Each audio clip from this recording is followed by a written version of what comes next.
This movie's horny as shit. Their assholes are always out. It's insane. Airtight, awesome. I'm psychic in many ways. That guy's had like 3 sandwiches this week. Let's fucking kill him. That was, in a word, insane. Whoa! Hello. Welcome. Welcome to the third official episode, filmed episode. The third filmed episode of Critical Darlings. Darlings. We're still finding our footing. Yes. I'm Maxim Foster. I'm Clayton Chalman. And this is... THEE NIGHTMARA. Woo! You're our second guest for the filmed episodes and our first drag queen guest. Yeah. Yay. Way to disappoint. I'm not a drag. Yes, way. It's amazing. But not only are you a drag queen, you're also a drag king now, correct? Yeah, I think I've decided just to start going by a drag artist. I love But it that. also doesn't have the same ring to it, so I just say drag queen. That's the whole thing. Yeah, it's like we have a whole lineup of sickening drag artists, and it's like, yay, I'm so excited for that. You know, literally, it's like, ooh. I'm at a fucking museum. It's gorgeous. But yeah, how are you guys? I'm doing swell. Swell with your Yes. cute little sweater. My cute little sweater that I stole from my boyfriend. Yeah. I'm doing great. How about y'all? How are you? I'm terrible. Yeah. Can you imagine if I said that? I'm doing Good, shit pretty right good. now. Yeah. Yeah. You said you woke up just now? A couple hours ago? Oh, no. I woke up I woke up at 5 p.m. today. Incredible. Is that Yeah. typical? Yeah, maybe. If Yeah. you can afford, like, if you are able to wake up at 5 p.m., I call that a good day. Like, Yeah. that's, Yeah. yeah. Fully. Yeah. Fully. Well, I thought we would start this third filmed episode off with a mukbang. We're changing the format. Yeah, ladies. yeah. Just for today, I work at a sushi restaurant, and sometimes they give me sushi for free. So this is called the spider roll. I don't know if that's one of your typical rolls. Is it? I know that one. Is it like a normal roll? Yeah. Yeah. Sweet. So if you want to hold the mic real quick. Yes. Clayton doesn't like sushi. Tell them why. Not a sushi guy. I guess it's not very interesting. I don't like a lot of meats, especially red meats or just fish really in general. Not a big fan. Look at how gorgeous that looks. Yeah, also. Wow. Wow. It honestly looks like all sushi to me, like it looks disgusting. Uh-huh. But it's really good, but it looks I feel like horrible. it's very aesthetically appealing, but it doesn't look like something you'd put in your mouth. As Do you much. know what's Yeah. in the roll before we So, eat it? Yeah. before we eat it. So it's obviously a gorgeous seaweed wrap. Stunning. Beautiful. There's rice, crab, avocado. Like that's some fried crab. Oh. And then there's sriracha, cilantro, obviously, and there's something right there. You see that right there? It looks like It looks like cheese. But I was thinking about it's probably ginger. I think it is ginger. Yeah. This Ginger is minge. it is ginger minge. It's only my second week there, and so I would make a terrible server. But what do you say both of us try a piece right now and give Okay. our review? Okay. All right. And we do have audio listeners, so do some ASMR too. Yeah, Chew okay. at the mic. Okay. Oh, this is a gorgeous... Cheers. Cheers. Ding. Gorgeous spider Gotta roll. make sure to touch that. Yeah. Oh, yeah. You're right. Okay. Oh, my God. There it is. Oh. Max- Flavorless. It's food in my mouth. Yeah. Yeah. It's nothing. Immediately, Max's face just, you look Yeah. so. It's not the sushi. Sorry. It's not. I was not prepared for how room temperature that was. That was so warm. That was so warm. It's been in my car. It was in my car for like when I drove home, so... Yeah, I get.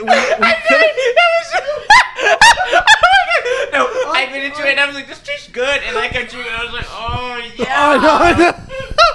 On camera.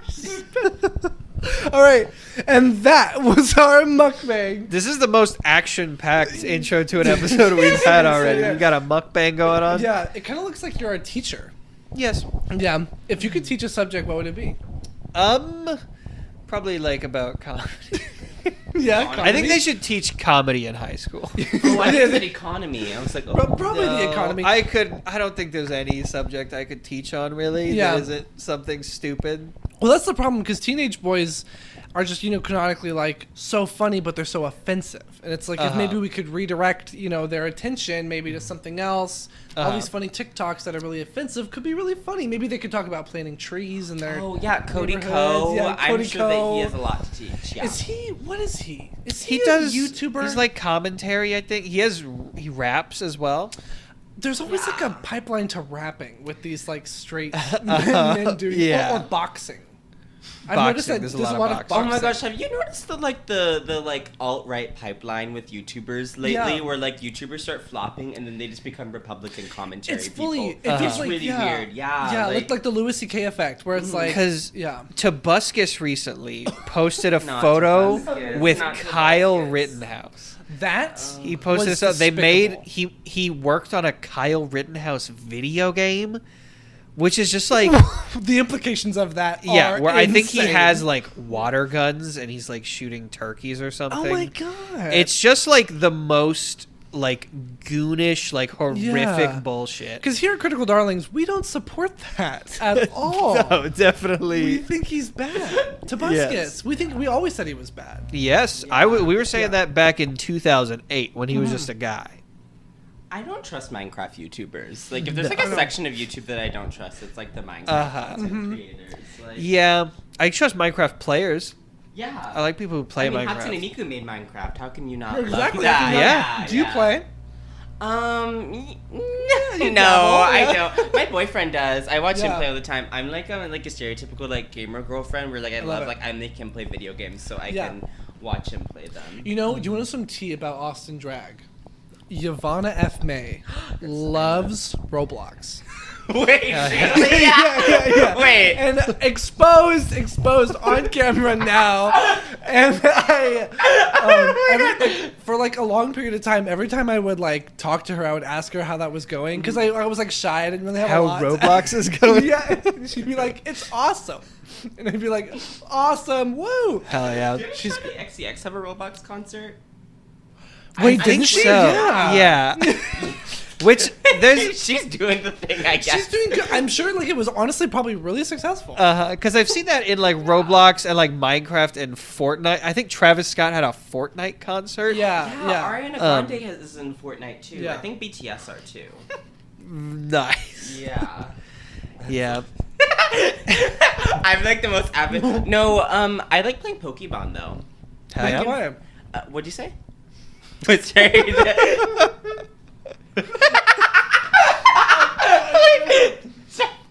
Was the mukbang just an excuse to eat? Max was just really hungry.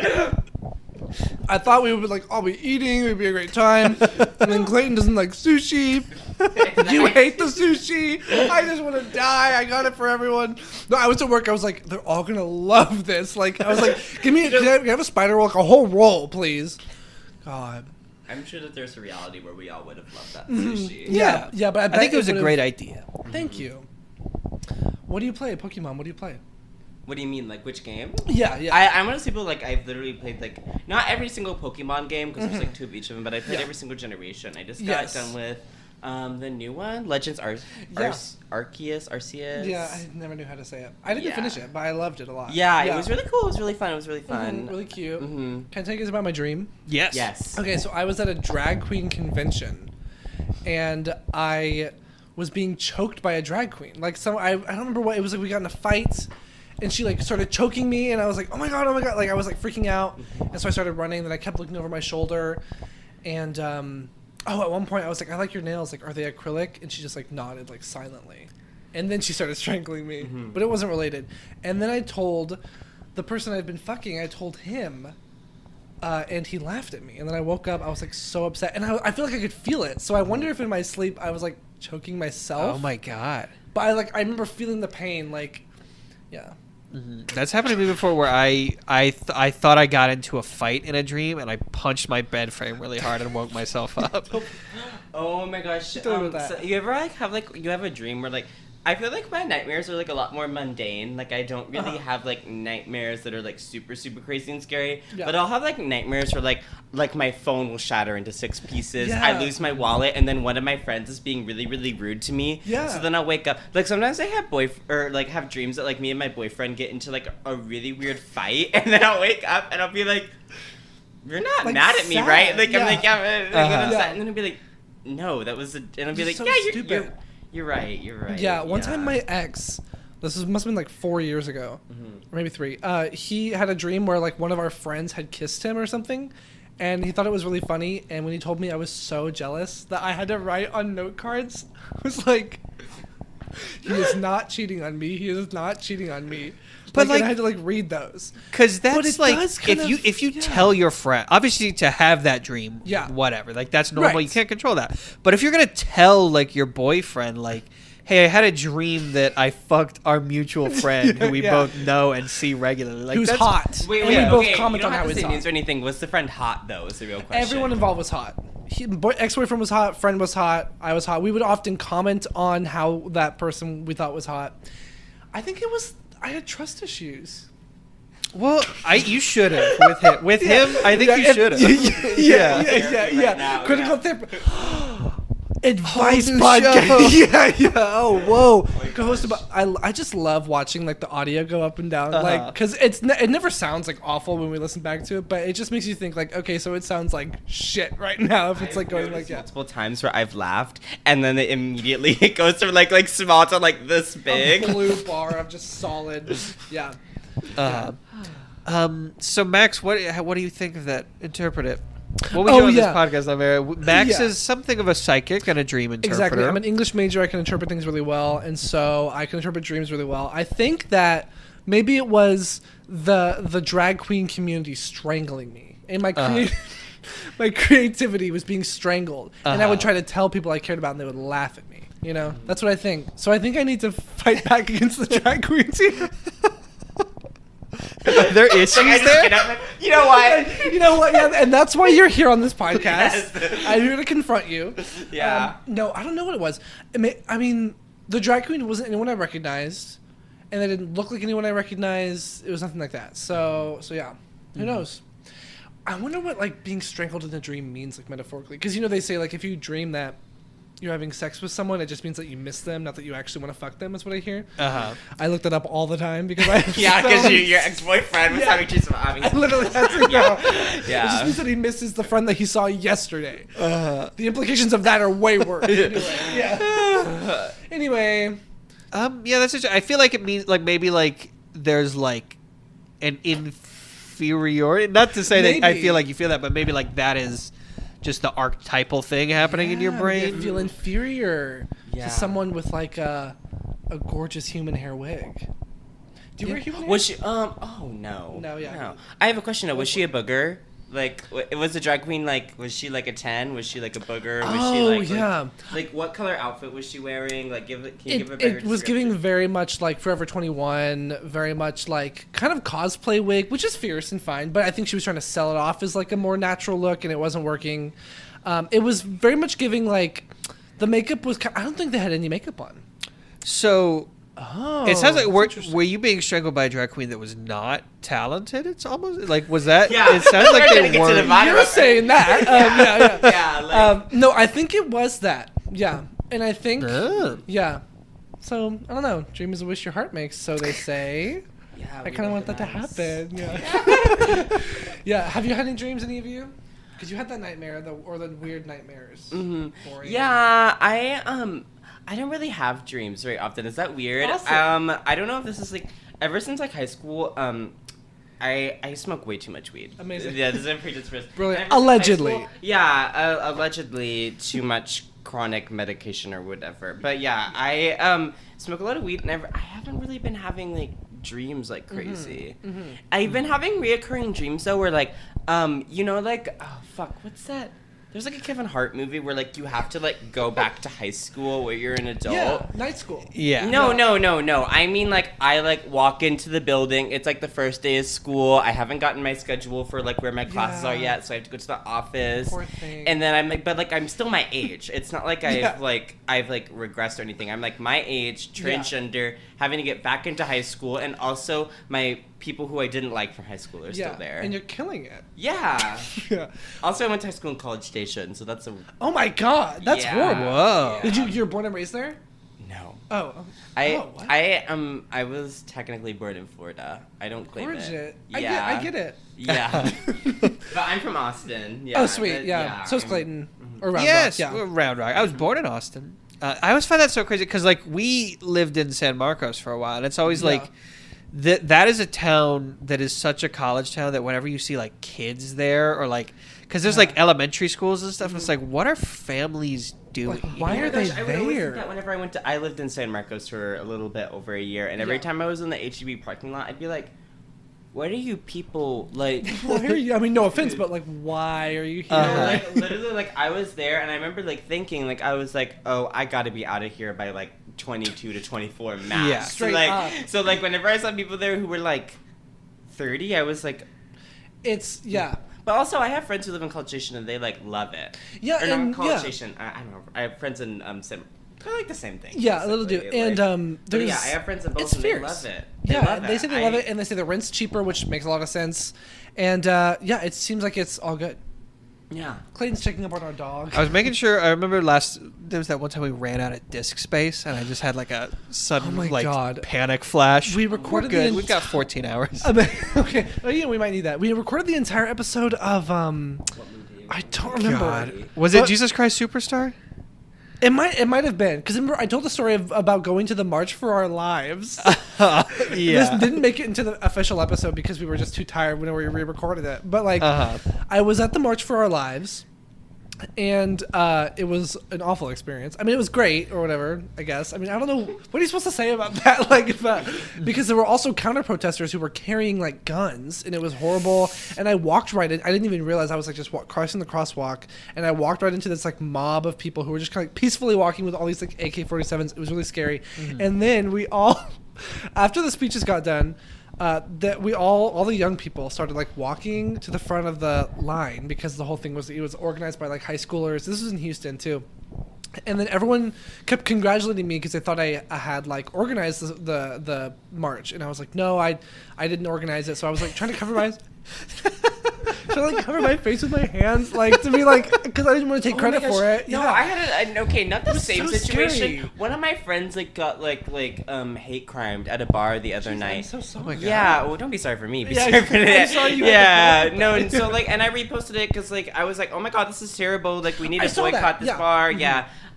Yeah. Volstead, by the Volstead. way. Don't go to Volstead. Volstead. Yeah, so my friend got hate crimed at Volstead, and I reposted the story, and like I'm like a woman. Yeah, I'm woman, Umana, and yes. I guess like I don't even think we're the same ethnicity, but we're both brown people. Yeah. So like, and I posted a picture like, okay, like this obviously isn't me, and then I reposted it that like actually had his handle in it and everything. Everyone could be like, I'm so sorry, that's so fucked. And I was like, so no, fucked up. I'm Yeah. just trying to spread the love or the message. Yeah, no, I remember. I think the first time I saw that, I was like, I read the whole thing, and I was like, who would do this to Nightmare? Like, I'm so sorry. And then I saw the handle, and I was like, oh yeah, I could easily see how like 50 people would be flooding your DMs. Yeah, and then I just forgot the end of that race, the end of the march. We weren't racing through the streets. Someone sang "You Will Be Found" from Dear Evan Hansen. I don't even laugh, but that is, oh my God. And it was like Joseph Johnson is a sophomore at UT Austin studying musical theater, and here he is singing "You Will Be Found" from Dear Evan Hansen, and it was like it's this Oh my God. downtown Houston in front of like Ted Cruz's office or something, like I don't know, and there were just like truly thousands of people. And he was like at this microphone singing, and I was like, "Wow! Like, what do I do here?" Like, It's so awkward. Yeah. it was peak 2017, like the most 2017 moment I've ever been in. No, was like shit. song from that show conveys like a very powerful message at all. And so to like take that to like a March for Our Lives rally and be like, this is the counterculture protest. It's Right? like It's so just like so insane. weird and Yeah, I don't. it's just a drama, and also it's about anxiety, not like about dying. Darren Hansen literally is about fake activism, so there's like Literally, layers yeah. of that where it's So much, it's like oh, you could've- Yeah. Speaking of layers, this podcast has a lot of the movie we watched for this episode of. So here on Critical Darlings, we talk about movies every single day. Every single day. Yes. I live. And we have one question we always ask that has everyone is so multifaceted and multi-layered, but everyone comes down to either being one of two things. Oh, yes. We have a spectrum here at Critical Darlings, the critic and the darling. Yes. Oh yeah. And I so, feel like yeah. I've never listened to the podcast before. But you were a fan. Oh yeah. Yes, and so I'm a darling. You know, I take in movies. I'm easygoing. I relax. I lay back, put my feet up, hand behind my back. You know, Clayton, on the more hand, he's a bit more of a critic. Popeye. How would you describe yourself as a critic? Basically like Popeye. Yeah. No, I don't know. I like to not analyze, but I like to just think critically about movies because I love movies so much. Yes. And so if I'm, I'll be harsh to a movie because I want all movies to be awesome. To be amazing. Yeah. So you, Nightmara, where do you sit? Critic, darling, how do you feel? I'm trying to think of like how I feel. I feel like I'm probably more on the critical side because like if I want to turn my brain off, I like to watch like reality TV, for example. Like the way like the brain that I have whenever I watch a movie versus watching like RuPaul's Drag Race or 90 Day Fiancé or something is not the same brain that I had like watching this movie last night. Amazing movie. Yeah, this totally like groundbreaking. Like it was changed my life. Yeah. I'm also. Can I say something controversial for this podcast? Yeah. Do it. I'm not that much of a movie person. Yeah. I don't like That's watching fair. movies or TV, really. I feel the same. You know what I love? You know what's funny? Yeah. I won't watch a movie, but I can watch an hour and a half video essay explaining why the movie is bad. Yeah, I have such a hard time watching any movie not in a theater, and then I'll watch like fully like a 6 or 7 hour video, and I'm just like, I'll throw this on. Yeah. That's Clayton is easy. a theater goer. You can find him any night at a theater. You know, A lot of nights. Yeah. Yeah. What reality shows do you watch? This Totally Underground show, RuPaul's Drag Race. Slay. I Nice, watch. nice. I love watching like old school reality TV. I love like Flavor of Love. I love Yes. watching Top Model. My Oh, yeah. boyfriend loves Hell's Kitchen. I'm not really too big on Hell's Kitchen, but I do respect. Yeah, cooking shows are not my great The zhuzh, thing but about like Hell's Kitchen is that it's just so overproduced. It's That's so Gordon Ramsay, overproduced. right? Yeah, and like I don't know. I know like some people love Gordon Ramsay, and like I don't hate him. I just am like, this is just overproduced reality TV. It's a gimmick, too. But also, I know that all of reality TV is overproduced. Like that's like I can't like sit on a high horse watching Drag Race, being truly, like, be like, Hell's this Kitchen is real TV. Yeah. Oh my gosh. Yeah. Clayton loves reality TV. I'm a big I mean, I watch a lot of the more recent stuff. Temptation Island's a great one in my opinion. Have you heard of this? Is that the gay people one? Temptation. So that's which one is that? Fire Island. Fire Island, Because that's not reality. Fire Island is a but, real about the thing. island. Yeah. And also, Yeah. But there was a show about Fire Island which sucked. Yeah, I don't know that one. But Temptation Island. So they take. There's 4 couples. Oh, I know this one. Okay, yeah. And they send them. They split them off to different islands. The boys go on this side, girls go on this side, and then on each island for the men, there's like 20 women who their job, hot like model women, Hottest, which and is then they show. incredible. Not only do they do that, but the couples never get to see each other until the very end. And every week they take them to a bonfire and show them clips of their partner. So like sometimes it's like they go and they're like, Rick, here's what your girlfriend Ashley's been up to, and it's just like straight. Like his girlfriend getting fucked. Do you think there's like people who sign up for that show because they're like cucks? I've been thinking that like if I was a cuck, I would go to that. Or like if you were just in an open relationship, you could be like, we're really trying to work on our issues and just like fake it, and then just like both get laid. Get paid. Oh my gosh, me and my boyfriend, we saw a listing that was like for couples with issues, and it was like a whole like horoscope, like they read both of your charts and stuff for you and stuff. And I was like, let's just pretend to have relationships. Like we can fake it for you. Like yeah. Did it work? Did you do it? No. Oh, well, that sucks. It was. Yeah, we wanted to apply for the Floor is Lava. We never did, but Wait, can I be the third? Can I be? I will do it. Yeah. Yes. Hell Yeah, yeah. the three of us. Yeah, Clayton, you will get in Do it. drag. Yeah, Absolutely. Literally, because the first. Have you seen the Floor is Lava on Netflix? Yeah, I've seen it. Okay, do you recall in the first episode we watched in the middle of COVID summer? We were so depressed. We were in New Mexico. Yes. We were watching it with our we're those, friends. And there's like there's these 3 people, and one of them like kind of looks like just like an older man, like 40s, and he's like in the obstacle course. He doesn't win, but he's like there, you know. And then some other family wins, like fade to black. It's like, you know, credits roll. And then it says, in loving memory of, and then some random guy who looks like exactly like the guy who was just in the episode, which implies that he died in the lava or died between filming and now, which is so insane and such. It's so camp. Yes, it's like so they actually camp. die. Yes, yeah. Oh my God, yes. And because like also the end of the episode was like, woo, party, Flores lava, in loving memory of this man who died. We killed him. Woo! Yeah, we killed him. Oh my God. Yeah. No, wait, it was okay, wait. Can I pivot that real quick? Yep, please. Can we please pivot to the conversations that they have on Drag Race that are exactly the same way? Where like they'll do like a challenge where like they're like forced to like, I don't know, like act out like fart jokes and fellatio, and then they'll be like in the workroom like still like screaming, half of their makeup on, and then like someone will go, hey, did anyone's dad die recently? And it's like, what just happened? You have this horrible scar across your face. What, like, why do you look so fucked up and weird? Well, actually, I got in a car wreck and all my parents died. It's like, wow, my dog died when I was 13.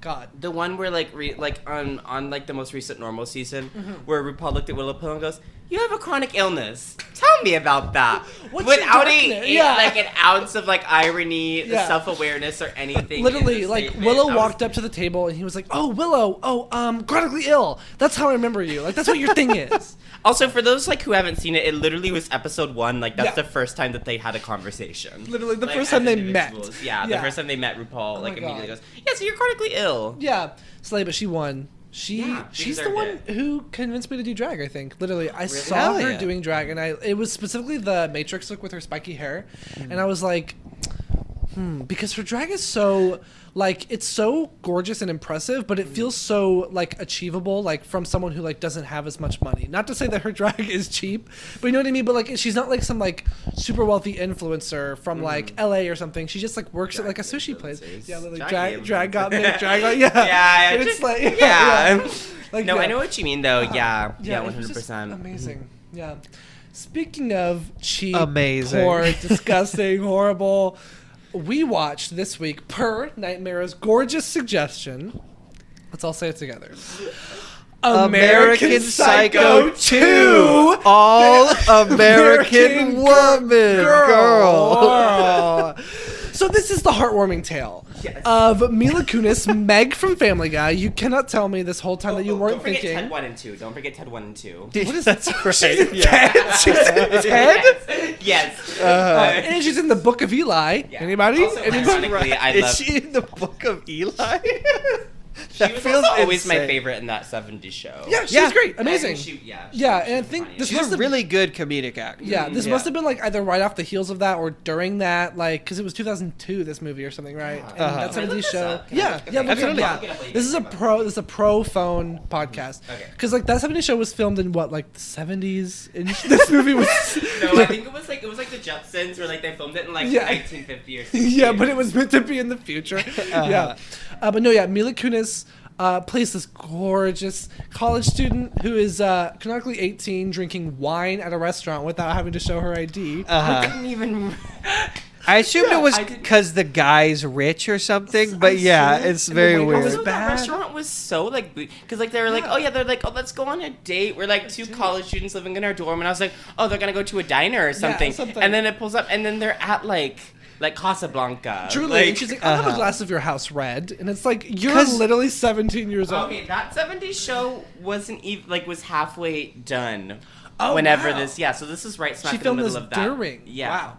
Yeah. So she probably was like 20 years old. And she was like she was like very famous when she agreed to do this movie too, which is like You know, a lot of actors they're known for one thing and then they like to break out of it, because she probably at this point was like known for that 70s show and Family Guy. Yeah. She was like amazing. I'd be satisfied. Truly. She probably, you know what, we joke, but she probably is still like rich as shit. I think she is rolling. 100%. She's good. But you know how it is. Like they're like, I'm known for this one thing. Yeah. So let me go do this one serious movie. Yeah, like Zac Efron didn't want to be a musical star, so he started like getting really ripped and jacked and hot. Oh, but his face now though. Oh yeah, he's kind of gross looking. I never was Team Efron. I never was. My mom used to be like, "Is he gay?" Because she knew I was gay, so she's like, "Is he gay?" And I was like, no. Also, I'm 11. Like, what you're saying right now. Mom was like texting Disney Channel, like, I want to set Max up with this gorgeous little boy right there on High School Musical. But All American Girl, Psycho 2. American Psycho 2. Not Psycho 2. American Psycho 2. American Psycho. It could just as easily be Psycho 2. Like, Truly, it's the same. Because I felt Psycho sitting there on my bed. So this tells the story of a girl who is loosely related to Patrick Bateman, but we find out later that she was there, like... So, yeah. in the opening thing, she kills Patrick Bateman because he's... torturing and killing her babysitter. Right. Wait. Can I rewind with some Completely. research? Of course. Real quick? Let me before we say anything. Apparently the author who wrote the original American Psycho book. Okay, I just want to say. This is crazy. She, right? She? I believe. Maybe. Okay, then that's also going to take a I have no but idea. like the original author, I guess we'll just stick with they for now. They love it. The original author watched that movie and was so furious that they immediately said this is not canon to the entire American Psycho franchise. It was so bad that she immediately had to step in and say, I don't know why this was made. I don't know who approved this. And I have to put a stop to this. She Yeah. says. This is by... Oh, okay. Keep talking, Clayton. Just to like touch on it y'all have neither seen American Psycho? Okay, so man. I started By man. American Psycho and I'm very like aware of it. I haven't watched it from start to finish. Uh-huh. But like in order to watch this podcast is what I read online is that it was a terrible sequel and that like a lot of people said that like allegedly it wasn't supposed to be American Psycho 2 and then they changed it after the fact. So I went in and I was like, okay, let me watch this movie first because like I know the plot line of American Psycho. I mean like everybody does at this point against their wills mostly. Of course. But I went into it and I was like, okay, let me give this a chance to see if this movie's good before I watch American Psycho like all the way through. Uno. Yeah, I'm in the exact same boat. I had never seen it, but I know Patrick Bateman. I know there was a musical of it. I think Neil Patrick Harris was in it. Yeah, but I think I might be wrong. was good. Maybe I have no idea. From what I hear. But yeah, so what do we need to know about that movie to retroactively enjoy this movie? So the only thing that really relates... So the first scene is her killing Patrick Bateman, who is doing serial killer stuff. Amazing. Which doesn't make any... It's not possible in the world of American Psycho because at the end of the first movie, we are led to believe that either Patrick Bateman is insane and he's not killing people is one route, which is like that it's all in his head and he's just some fucking weirdo business guy. Or he is killing these people, and if that is the case, he has been caught and is about to be like basically put in the chair. Right. So there's no world in which he should be a free man and killing people. Well, you know, you could say the same thing for her too. So I don't think that they That's thought true. that far. That's true. Fair, yeah. I don't want to spoil like a little bit into it, but there's one scene where she stands behind a guy with a knife like this In a library. for 2 minutes in a public library, like probably has cameras, like talks out loud, walks around for a bit, and then stabs him, and then they don't discover him until after. Like fully the janitor's like sweeping up as he's bleeding out there. Yeah, it's also like 2:00 in the afternoon. Like literally, it's broad daylight. Oh my god! It was. Did you go to college? I have a GED. I'm out at college campus. Yeah. So this kind of thing happens at Texas State all the time. Yeah. Oh yeah. A lot I had of a library friend. murders. The same thing happened to him. Yeah. Super sad. Also, yeah. you miss nothing from not going to college because It's a scam. It's truly a scam. Yeah. Well, like that was my thing. Like I'm also like entertainer. Like you don't need it. Truly. The thing too is like if you're going into like the art field, like I know like there's probably like painters and sculptors they could use education, but like resume matters more than education because I can't tell you the number of fuckheads I've been in productions with or in shows with where they bring up their degree and I'm like, yeah, you're still at the same local bar as me, doing the same thing. Literally, like I'm still folding silverware, like at the same job as people who don't have a college degree. It's literally all the same. Yeah, it's awesome. But that is all to say that Texas State had this huge American Psycho problem. No, I'm kidding. So many American Psychos. I do kind of wish something like that this happened so that I could stop it. I kind of want to be a hero. Max wants murders to happen so bad so that he can either be in the trial or like stop the person. I have this huge thing where I like want to be in like a giant murder trial, like, but maybe have what like witnessed it, or maybe like someone I know someone who's in it, so I can be like brought in as like a witness, and everyone's like like gasping when I come in, and I say like yes, like I was doing drag, like, and I was walking down the street. And I was leaving Iron Bear, and someone asked me, because I was in drag, if it was a BDSM night, and I said no, and he was disappointed, and I felt bad for some reason. True story. This whole script prepared for this murder trial. Truly, yes. Yeah. But that did happen. That was crazy. The first time we met, that night at Dazzle, someone, I like that left. Wasn't the first time we met, though. Oh, yeah, because we met with Riot Girl. Yeah. Right? Right, yes. Slay, Riot, Slay, more like. Yes, Yeah. I love Riot, yeah. Yeah. Anyway, so this movie, she's slaying around the world. But the main point is she wants to be the TA of William Shatner, who gives a stunningly lackluster performance in this movie. God. He is fully phoning it in. Not a single person in this movie. No. Everybody in this movie seems like it was their first, not even like their first like paid movie. Yeah. Like it seems like they had to call in favors, and they're like, hey, we know you already have a suit. Can you like show up and come film this part? Yeah, really quick. And We'll then feed you. We'll get there like to certain parts. There's also some people who put so much into this movie that it's so funny to like see people who like put no effort in. Nothing. And at then all. there are certain characters who like they were going for the Oscar. Yeah, fully the Oscar. Yeah, William Shatner was not. He was maybe going for Usher at the Oscars. And so the whole thing is there's all these other students who want to be William Shatner's TA, and basically Mila Kunis picks them off one by one with no tension at all. Like, I kept thinking, like, okay, there's going to be, like, one final TA who she kills and who maybe exposes her. But every time I thought someone was going to escape her grasp, she just murders them. Oh, okay. So I have a question. Are you guys like horror movie fans? I love horror movies. Okay. Moderate. Okay. So here's my thing. Like, confused me about the movie was that like at first I wasn't going in expecting it to be a slasher movie because American Psycho isn't a slasher. It's literally like psychological horror in the title. But then like they didn't like slash like every single death happens off screen. She doesn't kill anybody on screen the entire movie, which is an issue in itself. But then like. There's no, like, like, you don't, like, get into her head at any point. You don't get into... It's literally, like...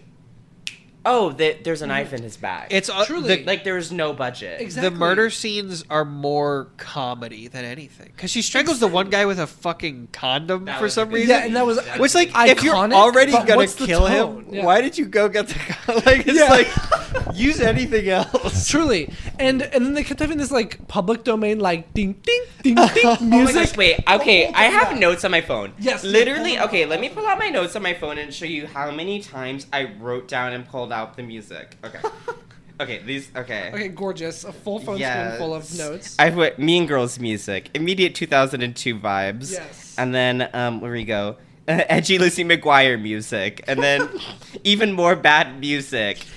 And then, like, there's, like, more. But, like, literally, like, it felt like I was watching the Lizzie McGuire movie. Fully. No, like, Yes. it felt like I was watching, like, they licensed the movie from, like Lizzie McGuire, Mean Girls, like, all of those other films. Yeah, decom. But, like, they didn't fit the tone at any point. At all, because like, there's no suspense. Like, Right. Yeah, it all felt like fucking Pee Wee Herman was, like, whittling Truly, around. like, wacky and goofy. And, like, I feel like if it would have been more gory, that would have added to the horror camp factor, but there was just, like, one blood splatter, and a couple times we saw blood pooling around and, like, dead bodies with, like a mop stuck through the janitor's head, but there were never close-ups of it, so we couldn't get like a good look at the gore, so that wasn't good.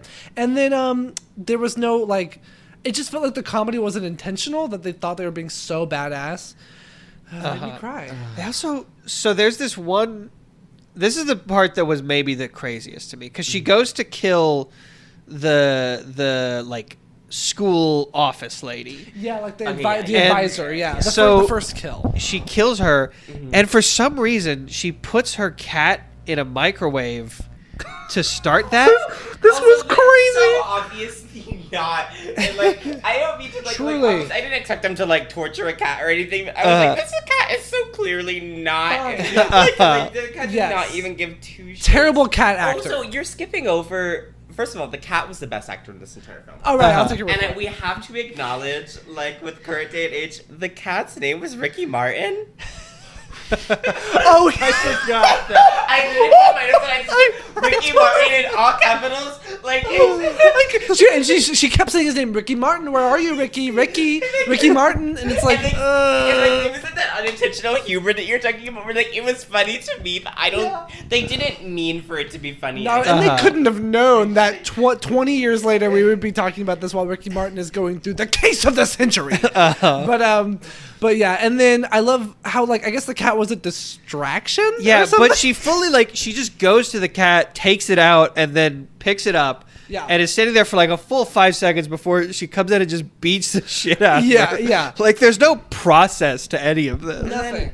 And then to top it off, the office lady fully was acting like she was in Halloween Town. I know I keep on bringing up Disney Channel, but like I got halfway through the movie and I was like, oh my god, these actors like are giving me Halloween Town. Fully the vibe. She was like goofy and kooky. I literally looked her up on IMDb to see like what else is she doing? Is she making TikToks right now? Because I couldn't find her anywhere. I think her name was like Shoshana or something, and it was like kind of fun. I think that was her name. Very much that. It's a good name. Yeah, but it was great. She was one of the people who gave her all into it, but in the gave wrong her direction. all in the far wrong direction. Like, yeah, it was like, oh. Right, honestly, most of the victims I think were the best actors. Right, because the Brian guy was really going for it too. And so like she wants to be a TA, but she's a freshman. So the advisor's like, you can't be a TA because you're too young. So she kills her, and then she kills her competition, which doesn't make sense that she kills her because it's still like. The next advisor will probably change the rule. Be like, listen, yeah. Or like it would have been better if she threatened her at gunpoint, then maybe the advisor approved it or something, and then killed her. Just see, and I'm trying to like fix this movie, but it's just if you fix one thing, you have to fix the whole thing. Oh my gosh, there's also a part of the ending which I really want to talk about, but I want to wait till we get like more towards the end of the movie. Yeah, for sure. But I think I know what you're talking about.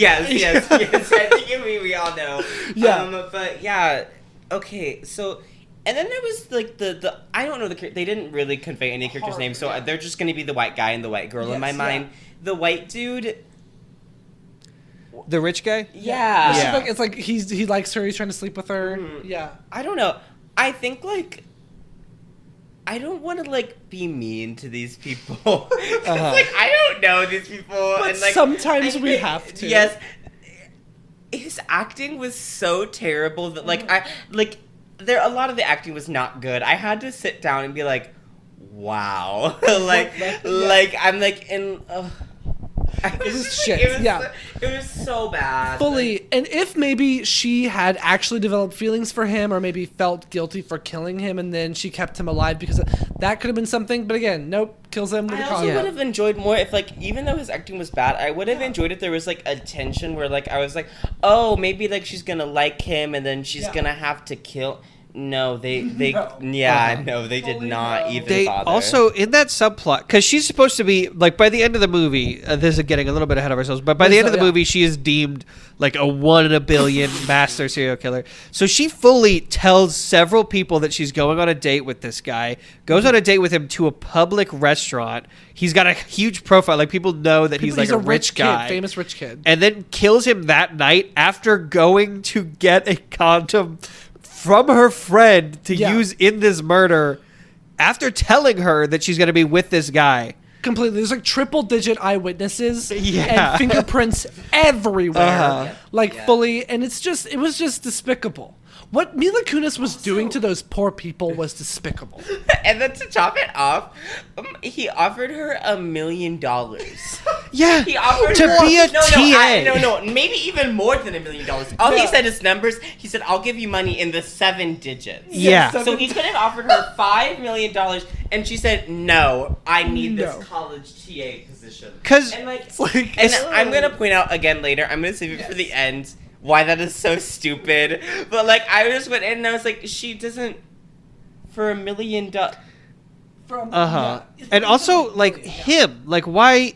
Because his family's so rich that clearly he would never need to work a day in his life. Never. But he is willing to pay somebody off for the 7 digits and also have his family build like a massive building for the school under his name, all to get a TA position. It's like that was the part that sent me is that they were fighting for a TA position. I was like, I haven't been to college. I'm like, yeah. Wouldn't you want to like pay people off to actually get the position in the work field? Like in the FBI, yeah, because they all want the TA position because most people who get it get to be in the FBI, but like, especially for like a murderer, like it's just so weird that why Mila Kunis would, and they kind of explored that, like with one line, she was like, I'm gonna kill all these people so that I can save hundreds of people when I work for the FBI. God, I need professional help. I'm like, wait, so are you evil or not? Like, wait, what are you? Because it talks about how she's like a Dexter type, where she's like, I'm a killer who kills killers. It's like, well, we saw that you killed Patrick Bateman as a child, but so far we've only seen you indiscriminately kill decent people. Innocent people. So Brian dies. Cassandra is next. Cassandra is sleeping with William Shatner, which, I mean, listen, honey, you can get any other man. Come on, no, man. and then okay, so here's the part that got me was that like it's like the thing that's like also like interesting about like a trope like this where it's like okay, like senseless violent sociopath.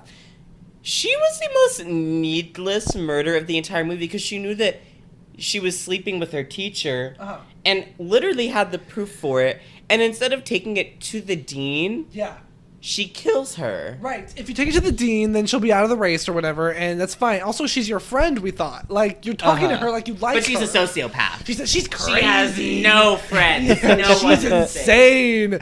And again, it would have been cool if they had like a moment of like, oh, this is my friend who I care about. And like, but they did that stupid horror movie thing. My least favorite horror movie trope of all time is you can always tell whenever a horror movie is shit immediately because they just will make characters unlikable just so they can murder them to justify it. Instead of, making compelling characters so you actually feel something whenever they die. But like, you knew that she was gonna die because she immediately walked in and she's like, well, I'm fucking my professor, and he's so fucking hot, and I'm such a fucking slut. Yeah, and like she calls him by his first the name. writing's on the wall. Literally, horror movies just hate women who are like liberated sexually. Even though I do think Cassandra, you can find any other man. Yeah, please, girl. It would have been like interesting at least, like if she was just like fully, like she was like doing like a Black Widow thing. She was like, yeah, I'm fucking my professor so that he'll give me the job, like, and like obviously that's not an ideal situation for her, but it's like, okay, this is interesting. It shows that she but instead she was like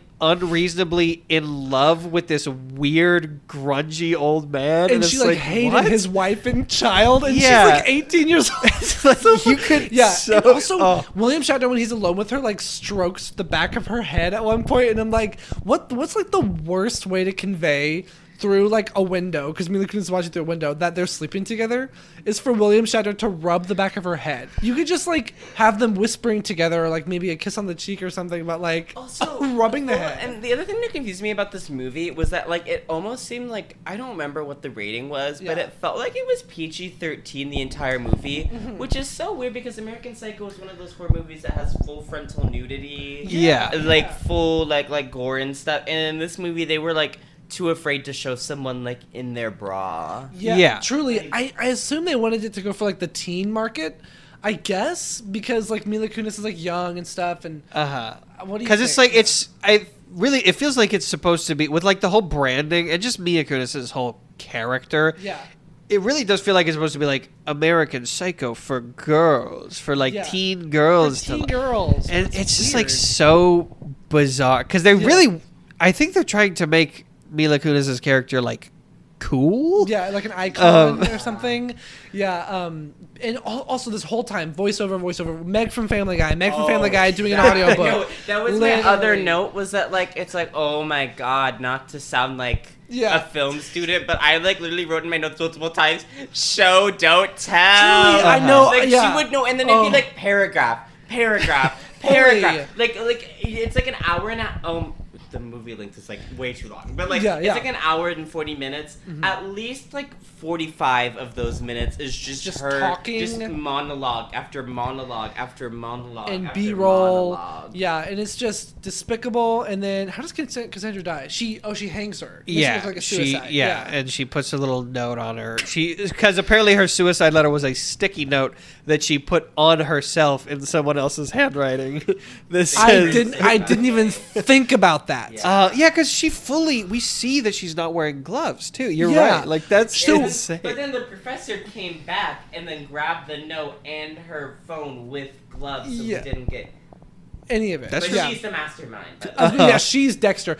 No, but the fact that she tried to make it look like a suicide, so she put the sticky note on the hanging body. I didn't even think about that. That is so insane. Wait, that's crazy. And also, I wasn't expecting A24 level graphic gore, but I want to have a whole moment to discuss how terrible all of the bodies looked in this movie. Very bad. And again, if they couldn't afford to have bodies that looked super super amazing, why did they make it to where each of the bodies are decaying for a week to one of them was months. Yeah. One of them was months, by the way, and still was a completely intact body, just black, but frankly looked like Spirit Halloween, just a black skeleton, a charred skeleton. It was really funny. It was I was wait, but then why don't you just? It was so weird. Also, that had to reek. It was in a bag. They made a joke about it though. At least. Oh, it did. I didn't hear that. Because her mom walked in and goes, "Oh, it smells like someone died in here." And I don't want to go cinema sins on this, but if there is a corpse rotting in your dorm room for months, the entire dorm would be able to smell it. Yeah, the dorm would be able to smell it. I hate true crime, but the one thing you know about true crime is if someone dies alone in their apartment, by the end of the week, people will go in there and be able to smell the body. 4 of us live in here, and it smells bad. So if even one of us was dead, reek city. Truly. And Mila Kunis would also be diseased from that, living next to a dead body, But she's pretty. Yeah. So then Cassandra dies from suicide. Then there's Keith, who's the one she stabs in the library. Sure. 2:30. Believe me. You know what I will say? I'll give them one credit. They waited till kill number 3 to kill the black guy. I was thinking that. Yeah. I was okay. At least this movie isn't racist. They didn't go there. Yeah, but he was also the one. Yeah. He was definitely the one who was also in it the least too. He has one scene where he raises his hand. Yeah. And then he's wrong. Right, bam! No, he raises his hand, answers the question, and Mila Kunis corrects him. Again, the show don't tell though. At least she said that he was her equal and the smartest guy in class. That's and true. He had 2 lines, and I was why are we getting all of the white characters more than the guy who's allegedly the biggest competition? Yeah, you had Megamind sitting next to you. Truly, girly. No, yeah, and then she stabs him in the library at 2:30 p.m. and then. Last but not... but this whole time she's going... Wait. We're skipping over the most important part. Any of the therapist scenes. I was we gotta there's so much to unpack that I feel it's gonna take I could make an entire film just unpacking the therapist. It's about... We could make a whole hour and a half video. Okay, because first I didn't... First of all, the movie felt like it was made for kids the entire time I was watching it, but I never felt more talked down to than whenever I was watching this movie. And she was I don't care about anybody talking to her therapist. And I'm oh, we get it. She's so scary. She's a sociopath. Ha ha ha. Shane Dawson sociopath. Ha ha. Love it. And then he spells it out for us too, and I was oh my god, I think he even says you are a sociopath. Or no, he says it to William Shatner. Yeah. But even that, because he does, he immediately calls up. He's I've just diagnosed a textbook sociopath. And it's I'm not a therapist, but I feel if I were a therapist and my client said, I don't care about anybody, my immediate reaction would be I feel they do.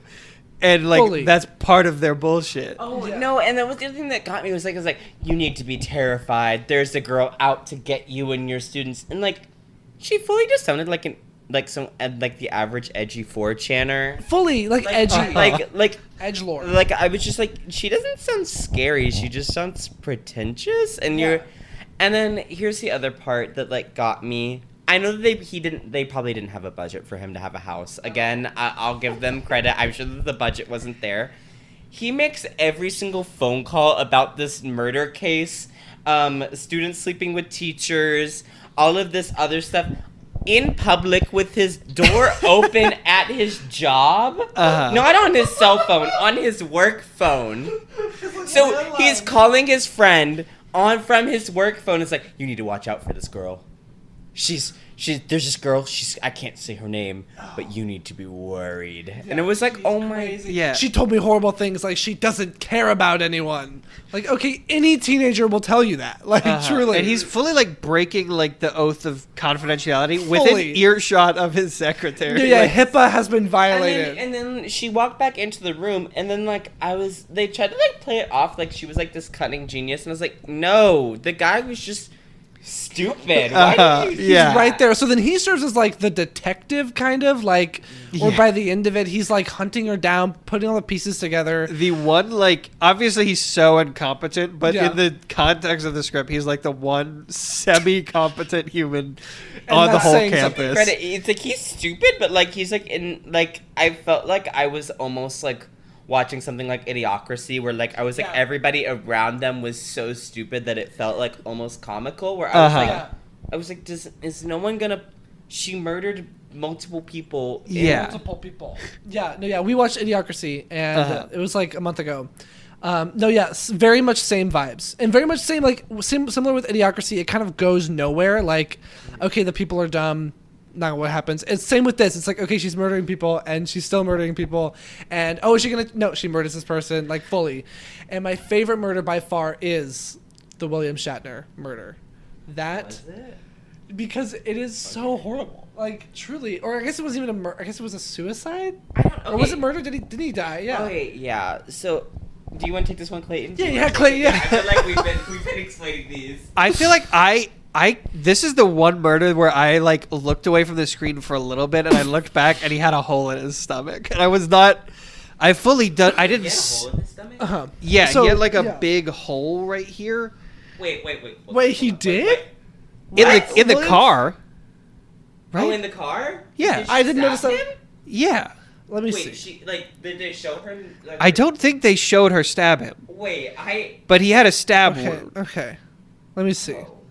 But like, I thought he died because he fell out the window. So I think that's the whole thing. I think there was like a shot where maybe she stabbed, or no, because she was telling him, she's like, I know everything that's going on with your life, right? I'm gonna be your TA. I killed all these people. You're fucking the girl, and she's dead now.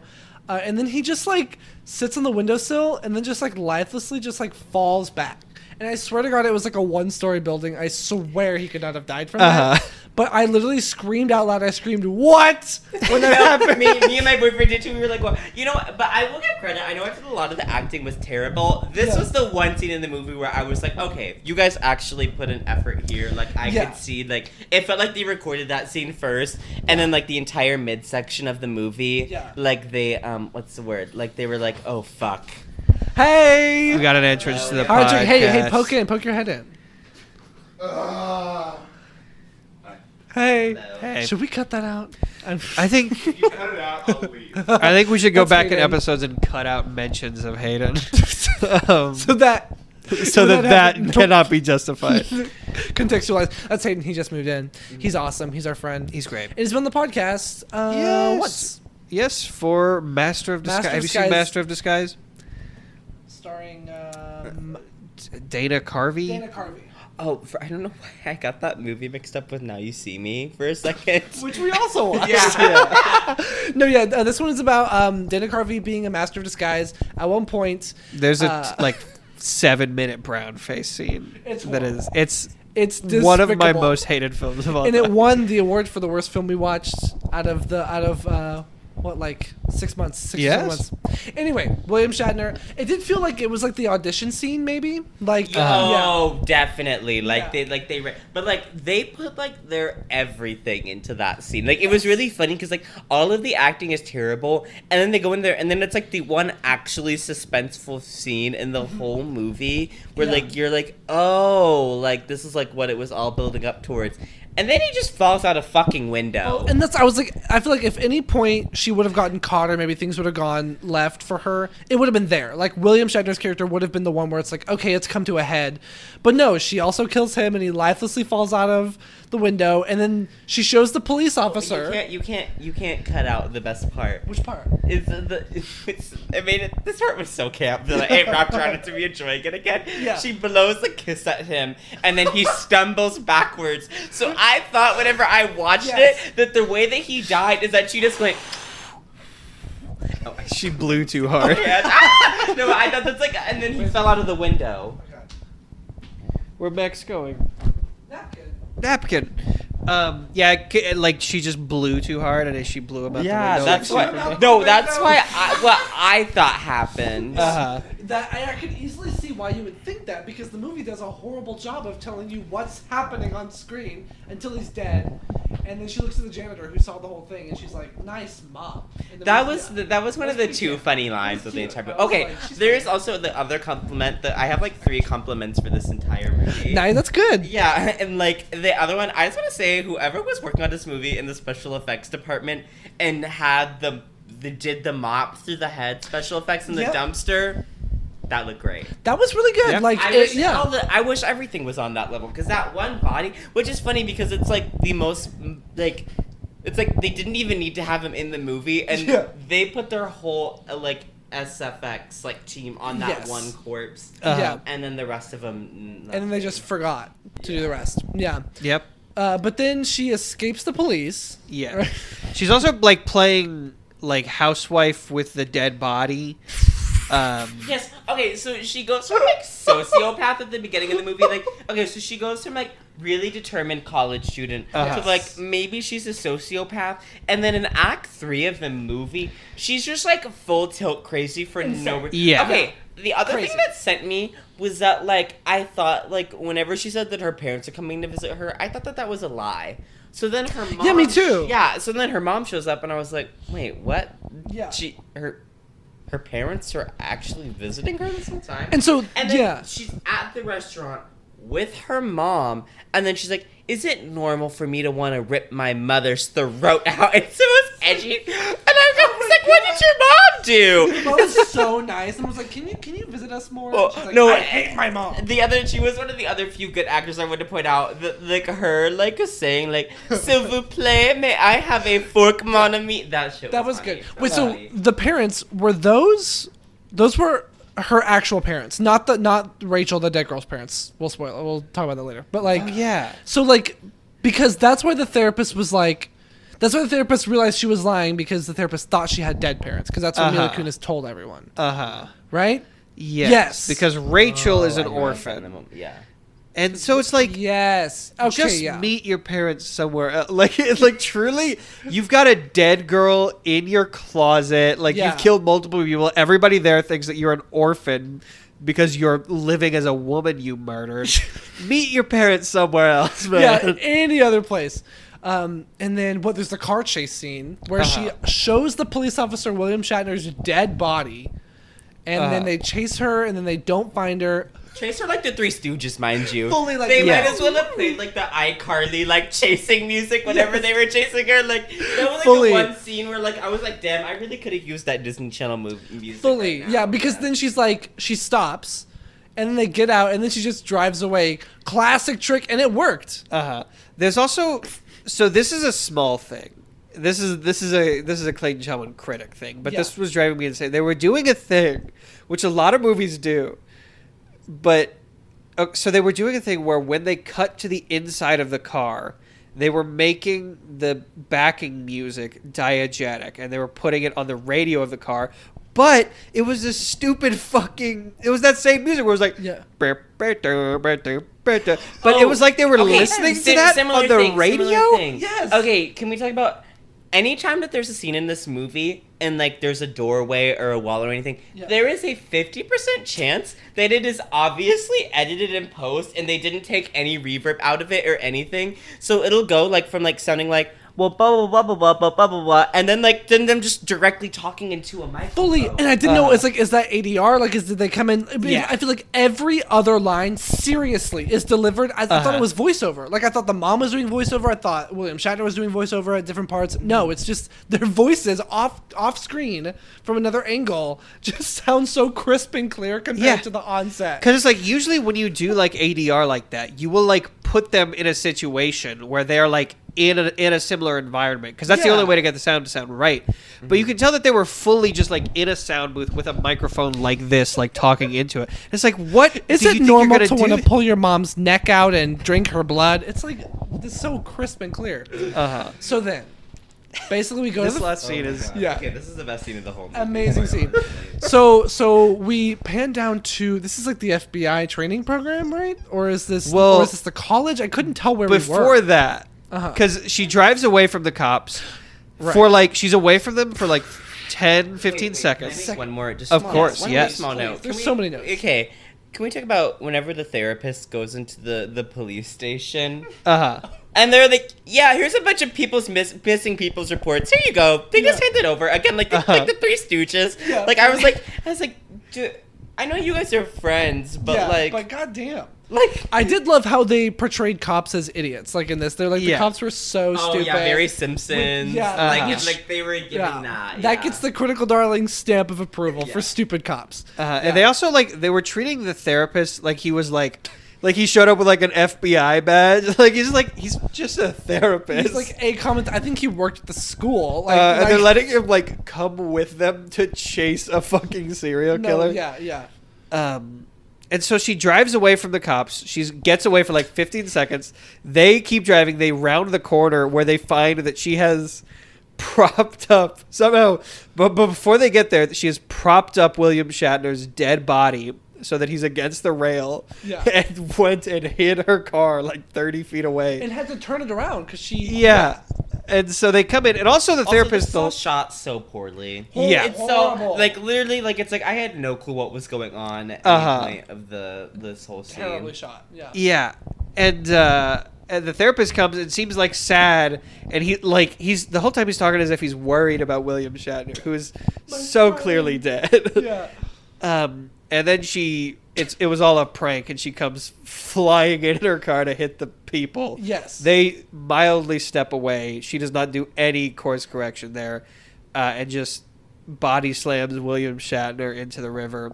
Which was amazing. So funny. Which was so incredible. Good. I think it was at that point that I was like, I love this movie. Yeah, I was gonna say the last 20 minutes of the film made all of the terrible moments worth it for me again. I was like, okay, the millisecond I stopped taking this seriously, I was having the time of my life. Like the millisecond I just took my opera lenses off and I was like, I'm not even gonna try to watch this with any critical lens. I was like, this is amazing. So then this is the last scene, right? Yeah. They're at... Was it the FBI or was it a different college or something? I think it was at Quantica. Okay, yeah. So like the FBI training program, Rachel got in. Or no, we obviously missed the most important part. Oh, okay. Okay. Her master plan. Master plan. So she's Patrick Bateman. She's a twisted psychopath. She's crazy. She's the socioeconomic genius, the murder millennium. Like whatever they were trying to say. So her plan was so she didn't. So she's been planning to get into this college her whole life because she knew that the teacher that she went to was fucking her babysitter. So she planned to go to the college, and instead of again just being a normal high school student, if she applied herself, she could have just gotten into this college. Easily. I mean, shit. It seemed like almost anybody could get in at that point. Like, and so like, idiots getting stabbed. So instead of her just getting in, she finds a random girl who tells her that both of her parents died, completely luckily. Yeah. Like it seemed like she just ran into her and was like, "Oh, your parents are dead." It felt very much like Drag Race, like confessional moment. Like, oh, so both of your parents are dead, right? Like very much that. Yeah. And then so she kills her. Assumes her identity. No one says anything about it. No one says a word. Because her parents are dead doesn't mean that she had any friends. Right, or, like, anything. Or, I don't know, an advisor who would know what she looked like, maybe who would have photos on file for what this child looked like. Yeah, like all of this stuff. She killed her just so she could get into this FBI course, just so she could become a TA for the guy who fucked her babysitter that Patrick Bateman killed after she killed Patrick Bateman. Yeah. And she killed all of these people. She killed students. Yeah. Blew up a car. Yeah, I knew that you were fucking your William Shatner because I was there. And then, like, in the final scene, she kills the TA and assumes her identity. Yeah. Which means that she didn't have to kill literally anyone. This entire movie was completely pointless because she could have just fucking killed the TA and had no trail of bodies to begin with. Wait, that's such a good point. The entire movie did not need to happen. It's also like Hitman that's logic. the part that I was like, okay, this is camp. This is camp. Because every time she kills somebody, she can immediately just assume their identity, no questions. Nobody who's ever talked to this TA has any questions or ever wants to see her again or anything like that. And like the irony is that she's going into the FBI. The irony is that like you're going into the one field where they should be able to more than anyone. She's the most infamous serial killer of all time. Like and like you would think that like in a actually good movie she would have like dyed her hair or like maybe she would have also she shouldn't have survived the car explosion. I'm gonna gloss that over because like the car explosions never make sense in movies. She had to be like not in it or something, but they don't explain that at all. She said it was one brick away from Quantico, so she must have put a brick on the pedal. Oh, okay. But that also, I mean, that's so much maneuvering. Like I don't know. But hey, it's Mila Kunis. Yeah. So they're at the FBI, and then the therapist is giving a lecture for some reason. Somehow he's really famous for kind of knowing this being murderer. Associated. He's like, this Rachel whatever was 1 in a million. She 1 in a billion. She gorgeous. Okay. Oh, I did it. The sushi sucked. My plan was horrible. Sorry. I just think we like a physics. I literally completely forgot that even happened. And so, it was like 2 months ago. Fully. It was pretty good, right? All right. Clean Play Club. Yeah. Clean Play. Yeah. Lick it clean. But then he's like, she killed so many people. 6 people, not even. 4 people, 5 people, hardly.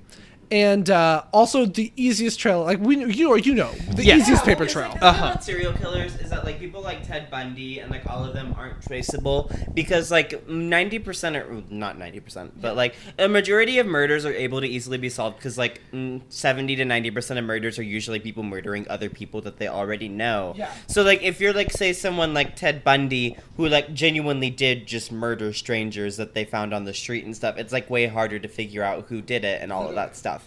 She did the exact opposite of that, where there is so clearly a trail of people that she murdered and documented evidence of her saying that she wanted to beat all of these people in a TA competition that, like, they should have been able to find out who she was by, like, the 2nd or 3rd murder. Literally, and this all happened in a week. So it's, like, just so obvious. And so then she walks up to the table where the therapist is signing books. Or I guess he must have written a book. He was doing a lecture for the book. Okay, whatever. Yeah. So she's like, hi, is it true that Rachel whatever was 1 in a million serial killer? And it's like literally Mila Kunis wearing glasses and a ponytail looking like she's wearing like the Scooby-Doo disguise. Fully, and it's like, like Jesse James Team Rocket where it's like, like everybody except for the people in the show can tell. Yeah. And so then she's like, wow, that's awesome. My name is so-and-so TA or whatever. Elizabeth McGuire. Yeah, Elizabeth McGuire. I remember because I kept on making Lizzie McGuire jokes the entire movie. Oh yeah, literally on the nose. So then the therapist, like,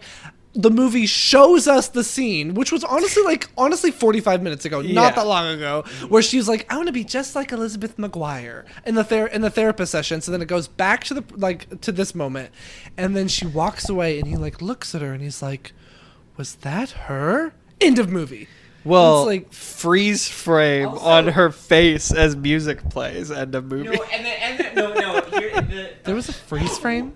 Can we? Okay. This is the thing. I thought this movie was terrible. I thought it was so bad. They cut back, and then it's her at this. My head hurts trying to explain what happened because I like trying to explain this movie. Okay, so they go back. They fast a rewind. This is one of the only rewinds that also doesn't look terrible. Yeah, we can talk about that later. Well, yeah. Oh yeah. But it's one of they rewind. It's the day after the accident. The car is still smoking. Yeah.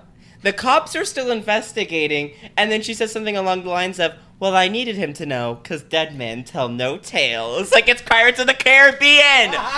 And that's when it went, "Oh, this is so camp." I screamed, me and my boyfriend both yelled, and I went, "Okay, I love this. Who cares? Who cares It's very anymore?" much like proto Riverdale. Like very like camp. Yeah, Riverdale boots. Yes, yeah, we watched an episode of Riverdale, like the pilot for this podcast.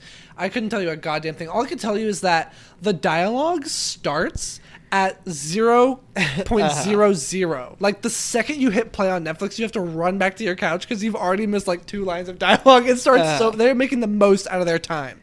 Yeah, but that's the movie. That's American Psycho 2. Yeah, and I just want to say straight up, I loved it.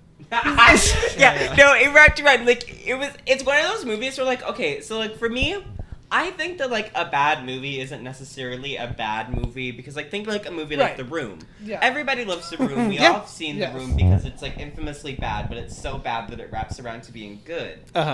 I think that this movie hit the so bad it's good because I think movies that are genuinely bad are movies that are just so monotonous and boring. Yes. Like you know how like every complaint that people have about Marvel movies and stuff it's like cookie that. cutter. It's just like okay, I left this movie and I felt like I learned nothing, didn't feel like anything leaving the theater. Yeah. There were multiple moments where this movie made me laugh, scream, smile, cry tears of joy. Like I had to pause it. I had to like run around my room a little bit. Yeah, a little bit. Like I feel better for having watched it. Yeah. This was a wonderful bad movie. Like this is up there. I had a lot more fun with this than I do watching The Room. I will surely watch it. Same. No, this is one of those movies where like if it's Halloween and you need to watch a movie with your friends, especially because like there's not that much gore in it, so like it doesn't. It's not that bad. Yeah, like. If you ever want to watch a bad horror movie with your friends, I think that this is a perfect go-to. This is perfect because also riding off the idea that most people have seen like American Psycho, which makes you. Oh my god! If you ever want to make a saw trap for a film bro, make them watch this movie. Yeah. And drinking game. Anytime you hear ADR or like any audio edited in post, take 3 shots and you will die by the time this film ends. So we do something in every single episode of this podcast called franchise potential. How much have we been recording? We've been recording for 1 hour 16. Slay! Okay. That's one of our longest. Yeah, we're good. Like 10 minutes, so that's probably going to be out. Yeah. Right? Because like, it's like a 5-minute intro and then 5... Oh, yeah, well, we really don't. We don't cut out basically anything. Oh. Yeah. Yeah. I mean, there'll be a bit at the very beginning, just before we start. But we like to keep it all, candid. Yeah. You have to edit out all of the slurs and terrible things that I said. We already have. Listener, if you didn't hear anything horrific that we said, it's because we edited it out. Violently racist. Yeah, we love it. Yeah, so normally I do a sequel that's G-Force themed. Clayton likes to do a sequel that's normal sequel themed. And if you have any sequel pitches or ideas, feel free to share them as well. Who wants to start? Do you have like movies that need a sequel? For this movie. A sequel to this movie. So American Psycho 3. If you had to give any maybe an elevator pitch. If you don't have one, that's fine too. We know we're springing this on you. Okay, can I be honest? Yeah. If I was going to make a sequel to this movie, I would beat for beat make it exactly the same. No, start with Patrick Bateman. Patrick Bateman's alive. Yeah, no one knows why. He lives. She kills him again. Yeah. Like that scene in Ma where she just runs that bitch over with her car. That would be fucking great. Yes. What if Patrick Bateman comes back at the end? Like she kills him at the start, but he comes back at the end as kind of not like a zombie, but like something like that is unique to this universe. Like he beats death. That's it. Or alternatively, okay, the other note that I had that I wrote a lot is that this felt like a Wattpad fan fiction. Very. Okay, were you guys ever like into like creepypasta as a kid? Oh yeah, a lot. Yeah. You know, like whenever people would write like Jeff the Killer or Slenderman. Yes. That's like what this movie was giving me. So honestly, just have Slenderman show up. Yeah, I would love a Slenderman show. I would love a kid. Slenderman's a free domain. They could have just had Slenderman show up at any point. And it would totally fit if at the end, like she pulls up like instead of Quantico, she pulls up to like his mansion, like the Slenderman mansion, and she's like, "Welcome, like Lily or whatever her real fucking name was, like Madison or something. What was her name? American? Her name was Rachel, but that wasn't really. That was her the name. fake. Though. Yeah, Oh, she I think. murdered. Yeah, we never learned the real name. Yeah, so I would have Slenderman show up, and then I would have her make out with Jeff the Killer for 10 unedited minutes. Hot. Yeah. Yep. If the G-Force team, the squad from G-Force, of course, was in American Psycho 2, I would say. I don't know why that's not a sentence I expected going into this. Yeah, I think they would probably hear about the first death. They would immediately show up, and Juarez would probably look at Mila Kunis and say, "You did it. You're going to jail. Like you're going to jail." And they would take her. Darwin in every film, Darwin always dies in all my sequels. And this one, maybe I think Mila Kunis like probably snaps him in half. Wait, is Darwin the fucking turtle? No, yeah, he's the main one. Yeah. He's like the lead. He's the lead. He's like the Iron Man, like the Tony Stark. Actually, you know what? G-Force would fit perfectly in this franchise. Completely agree. They're already in the FBI. Yep. Exactly. So you've seen it. Yeah. Yeah. Oh yeah, I love G-Force. It's literally like the critically acclaimed Emmy, Grammy. It's like amazing. We watched it for this podcast, and we were kind of floored by how good it was, and that's why we do a little G-Force segment in every episode. Yeah, we did this Max whole gives it video a where sequel. we Clayton mostly brainstormed like this whole kind of like extended saga of the G-Force franchise, and we like edited it together. It's on YouTube now. Has 1,000 trillion views. Kidding. It's about to be 100 trillion billion. After I get so it goes from 1,000 trillion to 100 trillion. One of those video essays, you know, like whenever you put on a YouTube video that's like an hour long to go to sleep. I'll do that. Oh my god, I do that all the time. Yeah. So do you have a sequel? I think because we go from Patrick Bateman, who's like a pro serial killer, to Rachel or whoever who is not a pro serial killer. I think the third one we're just gonna embrace the campy comedy of it. I think it's gonna be like a 10-year-old girl. I love it. Who's gonna like hit her with a car at the very beginning, and then she's gonna go on a murder spree, and face no consequence. She's just gonna like just knock people over and just kind of young Sheldon. Yeah, very young Sheldon murder. Alternatively, I'd love a movie where someone's like an accidental serial killer. Yep. You know, you know, like just like Mr. Bean antics, but they like violently murder people. I would actually take that back. I just want that to be a Mr. Bean movie where like people just because you know like in like cartoons, like whenever like someone like they like get kicked off the top of a building or something, and like fully. they don't ever like go into it. Yeah. I want that, but like played straight. Completely. There's a show called The Baby on HBO, and like that's I think basically the premise. It's like this baby that everywhere it goes, people die and like horrific deaths, but the baby survives. So like whoever has the baby has to like take care of it or something. Yeah, it's crazy. That's crazy. Oh yeah, It's like a horror it's called show. Boss Baby 2, right? Yeah. Boss takes Manhattan. But with everyone that, I guess, Nightmara, what would you give this? How many American stars out of 10 would you give it? I would rate this. Oh fuck, I don't know. Right, because it's kind of hard because like there's the genuine rating and then like the camp rating. I know it's like. If I had to give it a genuine review, like if I was gonna be honest, it wasn't offensive. Well, it wasn't like. Was it?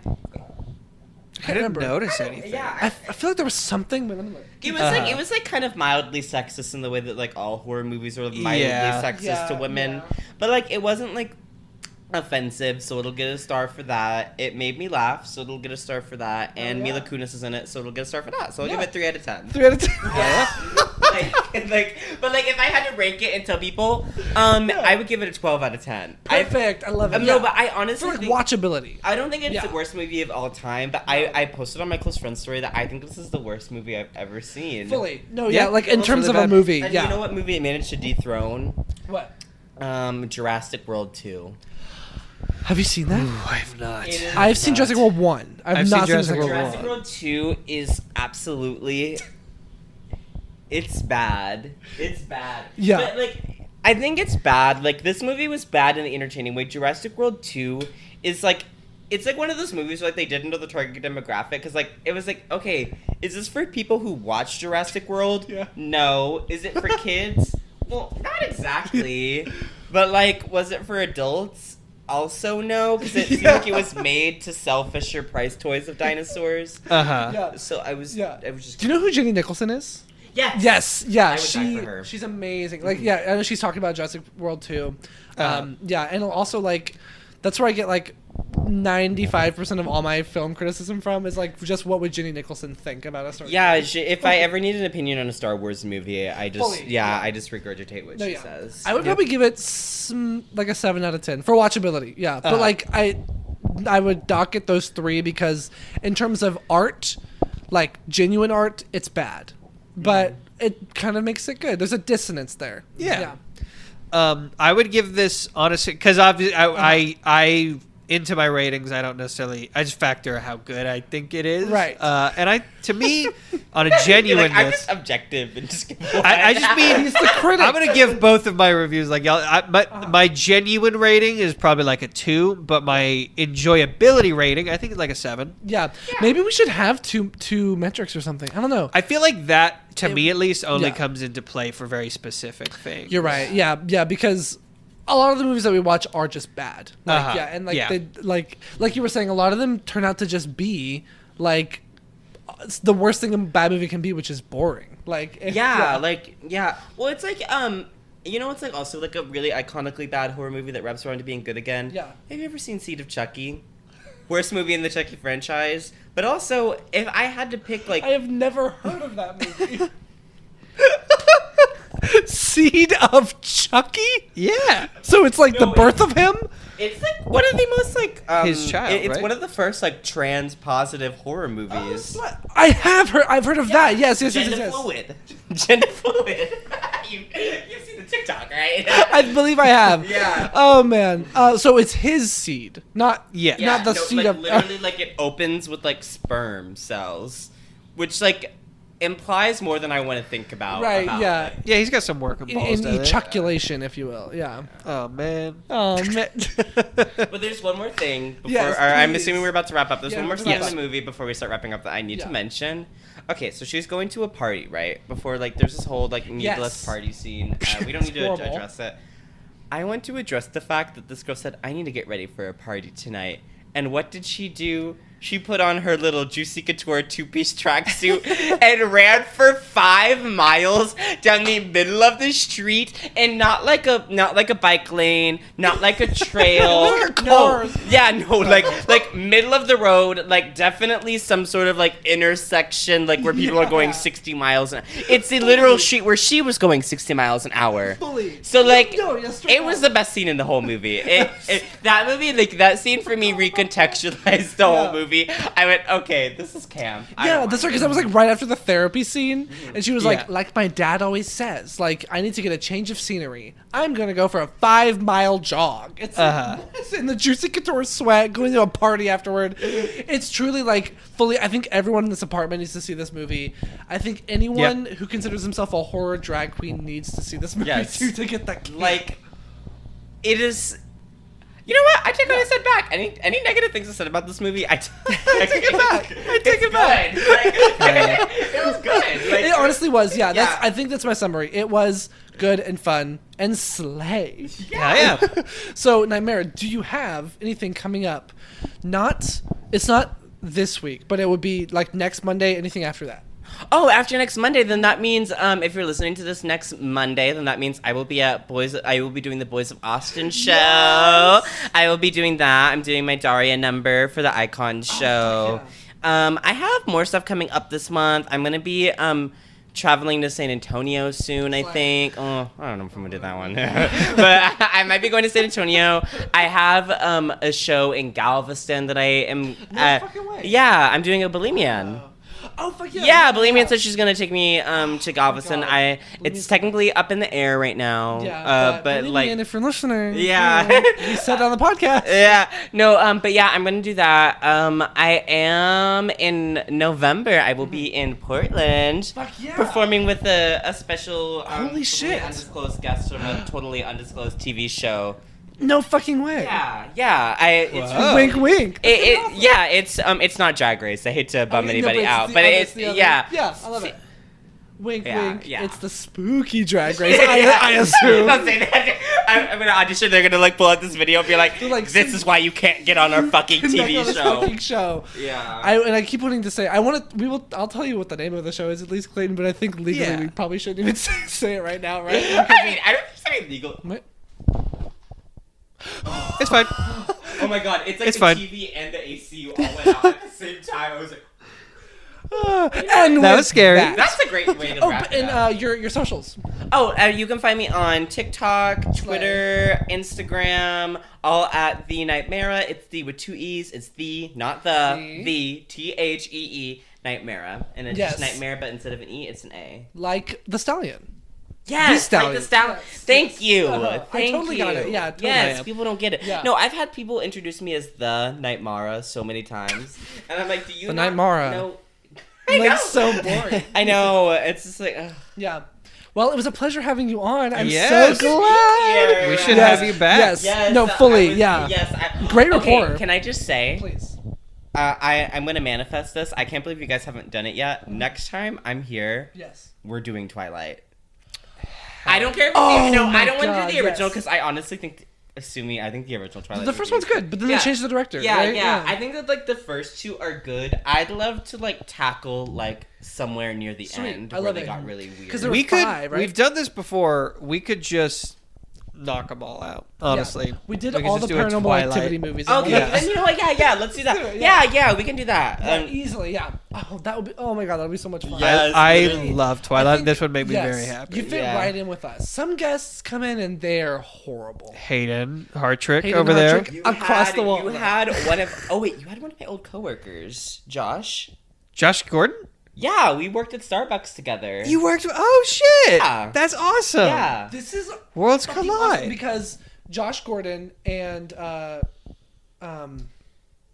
Adriana. Adriana. We've all watched Drag Race and Literally, stuff together. Yeah, we holy worked. fuck. Yeah, Also, I- that's like the 8th time I've forgotten Adriana. Like on the podcast. But if like, they're listening, yeah. I love I them. Quit that. I quit Yeah. that job really. But I told them I had yeah. COVID and I never came back. But Shelley Duvall used to come through, right? Don't even get me started. Yes! Don't even Yeah. get me started. That's so crazy that yeah. you know Josh. What the hell? Yeah, That's so cool. I hate to ruin The Shining. Well, I don't think that. I'm not going to be the one to ruin it. If The Shining gets ruined for you On I'm this not- podcast? yeah, Yeah. I hate to ruin The Shining for you, but Shelley Duvall was is damaged. a terrible Karen. Not only did she come through Starbucks and berate people, she yelled at one of my 16-year-old friends and called her like an incompetent bitch to her face while they were serving her at a. I'm so And I don't have any sympathy because I got PTSD Yeah. too. Fully, So yeah, like I'm God. like yeah. Yeah. Shelley Duvall, if you're listening, let's duke it out. The fact that you know Josh, that's something that fuck with my brain so much. That's awesome. Because, Yeah. like, I associate Josh with Jill, who I associate with Sam Marcus only. And then, like, oh my god, that's so cool. Yeah, God. all of the Starbucks employees and all the queer people in San Marcos, they all Yeah. know each other. Oh, yeah, that totally checks out. Mm-hmm. Slay. Sweet. This was the most fierce episode ever. Yes. Yeah, Yes. it and was fierce and it was slay and it was hunty. And it was work. American. And it was crazy. Psycho crazy. Yes. Also, you know, we didn't bring this up at the end. Yeah. Isn't psycho technically a slur? I think it's a little like It's like I don't know, it's like I- insensitive. you know, Yeah. If we're talking about a movie. I should have said that at the very end. Yeah, I didn't want to Well, be I mean, like I guess it's- American P word the I entire guess it's time. better to like say it at the end than at the start because Well, then it'd be- you know, yeah. we're talking about a movie. Yeah. And it's not, I don't think it's a word where it's like you need to avoid saying it. Ever, Don't say yeah. it when talking about people with like Yes, mental never health call issues. someone Actually, that. Yeah. that is the perfect way to Clayton, talk about it. I love Yeah. that. Hey. You were like the next person. You're the next. Oh wow! Yay! And I actually say that to Clayton all the time. That's a wrap. I Yeah, think we can- and that's a wrap. I've been Maxim Foster. Well, we need to do a segment still. Sorry. I've been- Oh, wait. Oh. Every week on this podcast, we Well, so what we do here on this podcast at the very end is Max and I will kind of ambush each other with a movie. Max, you're about to find out that next week's episode, after this comes out, will be our 52nd episode. Yes. Will be the episode, I think, August 15th or something, which Yes. means Woo, that woo. it's time for our 100 movies breakdown. Max and I, for a year and a half, have been charting. We teased this on the episode when we started this. We've been keeping track of all of the movies that we've watched for a year now. We've ranked them. We're gonna talk about them. Every single We're gonna get movie. into it. What we did for the bracket breakdown is that I told you the movie still that would be on next episode. Would you like to hear what the next movie will be? Yes, like the one after the 100th episode? Yes. Yes, I want to hear it. This is a movie. I'm excited to get into this. This is a movie, a famously bad movie that people have joked about a lot, that people find very funny. It was a big meme when it came out, how bad this movie was. I watched it expecting to laugh at it for being a terrible movie, and I came out genuinely fuming and furious, hating this fucking movie. This is a very personal movie for me. No, but we could do an episode on that. But we shall be doing Rent. We're going to be watching the Emoji Movie.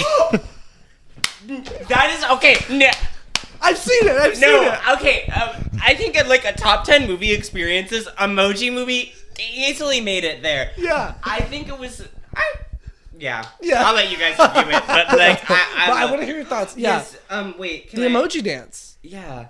Can I? Oh wait. Can I tell you one more controversial opinion? Please before I do, actually yeah. Wrap Of up. course. You want to know my favorite movie of all time? And Yes. It's not even like debatable. Yeah. Scooby-Doo 2001. Hell yeah. We watched that on here. It's so fucking good. Fucking good. Yeah, like they're thinking about making like a third one. I'm really excited for That'd be it. awesome. That yeah, would I be know. so The aesthetic good. like is perfect. Oh, It's that like would the make me time so capsule of happy. that time. Like everything is so great. Everyone in it is the hottest person I've ever seen in my whole life. Oh yeah, they really Awesome. did make it for bisexual. No, Scooby. truly, yeah. Yeah. Well, if that's everything, right? Yes. Perfect. I've been Maxim Foster. I've been Clayton Shellman. And I'm THEE NIGHTMARA. woo, and as always, as always, stay critical, darlings. Bye.